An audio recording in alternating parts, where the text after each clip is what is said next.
Shalom. Please join with me now as I read Psalm 102. A prayer of the lowly man when he is faint and pours forth his plea before the Lord. O Lord, hear my prayer. Let my cry come before you. Do not hide your face from me in my time of trouble. Turn your ear to me when I cry. Answer me speedily. For my days have vanished like smoke, and my bones are charred like a hearth. My body is stricken and withered like grass, too wasted to eat my food. On account of my vehement groaning, my bones show through my skin. I am like a great owl in the wilderness, an owl among the ruins. I lie awake. I am like a lone bird upon a roof. All day long my enemies revile me. My deriders use my name to curse. For I have eaten ashes like bread and mixed my drink with tears because of your wrath and your fury, for you have cast me far away. My days are like a lengthening shadow. I wither like grass. But you, O Lord, are enthroned forever. Your fame endures throughout all the ages. You will surely arise and take pity on Zion, for it is time to be gracious to her. The appointed time has come. Your servants take delight in its stones and cherish its dust. The nations will fear the name of the Lord, all the kings of the earth your glory. For the Lord has built Zion. He has appeared in all his glory. He has turned to the prayer of the destitute and has not spurned their prayer.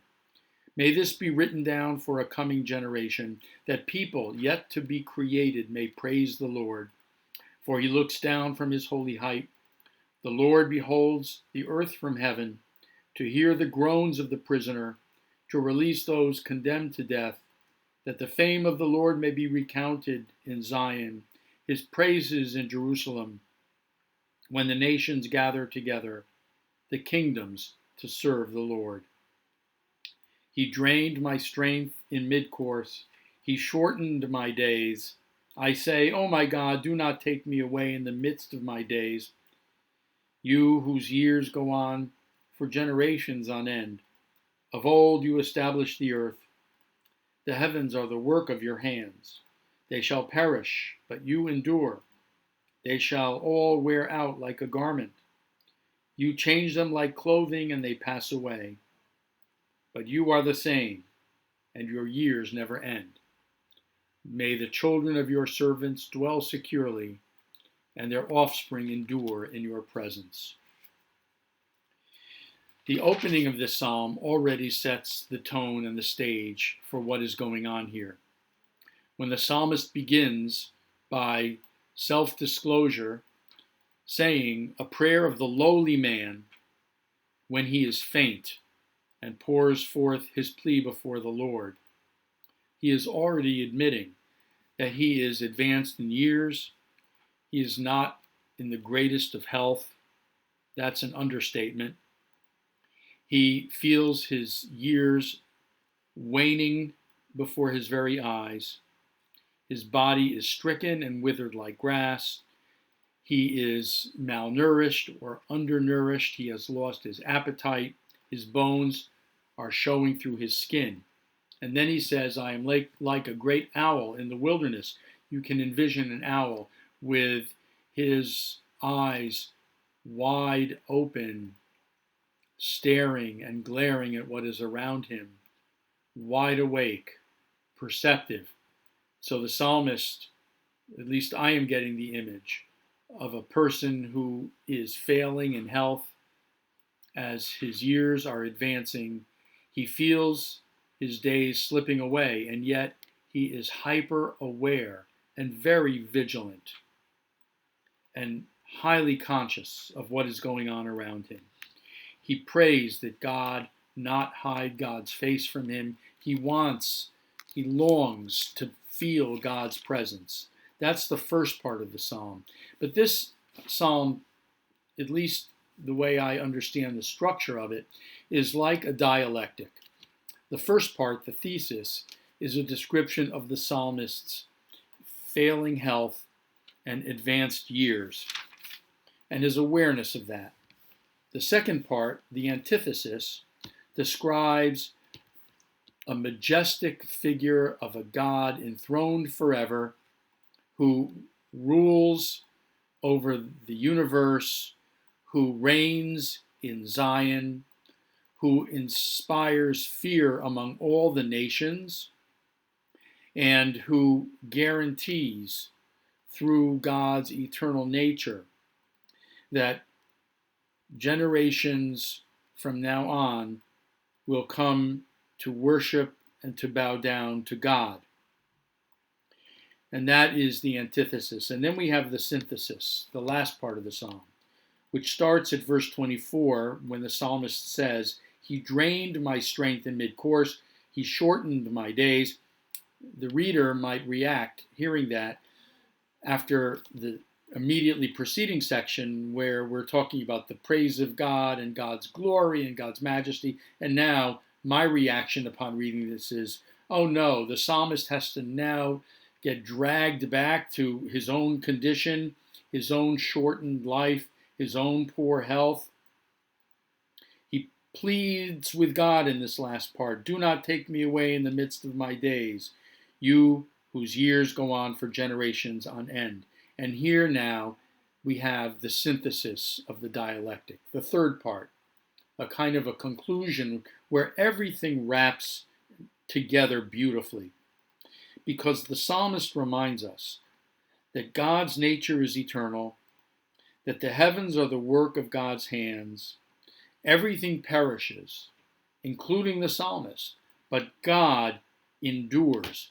Generations come and generations go, but God is forever. And so here is the way everything ties together neatly in our psalm, where we start with the psalmist's view of his own transient and temporary life, his short life, as contrasted with God's eternal and glorious majesty. But how do they settle together? How do they synthesize? They do so when the psalmist reminds us in the very last verse, "B'nei avadecha yishkonu," may the children of your servants dwell securely, "V'zaram lefanecha yikon," and their offspring endure in your presence. How does it wrap together? How does everything resolve? By the psalmist's recognition that even though he may die and will die, his children, he prays, will dwell securely. His offspring, he prays, will endure in God's presence. And this is the legacy, and this is the promise of continuity from one generation to another. In this sense, his and mankind's temporal nature takes on an aspect of God's eternal nature through the transmission and continuity from one generation to the next. He prays and he hopes that mankind will not end, that humankind will last, and as long as people exist, a consciousness and awareness of God will persist. And that is the resolution. It is a great comfort knowing that even though my health may fail, even though I am always aware of the passage of time and the finite nature of my existence, I too know that there will be those who come after me, my children, grandchildren, future generations, who will continue to carry a torch of positive living, of a good and healthy perspective on life, an awareness that there is a higher power, something greater than we are, something truly eternal. Just as God is eternal, we hope and pray that human existence will continue on for generations on end. And that indeed is a comforting promise, knowing that. Even though I die, there will be those after me who will carry on the legacy. Thank you.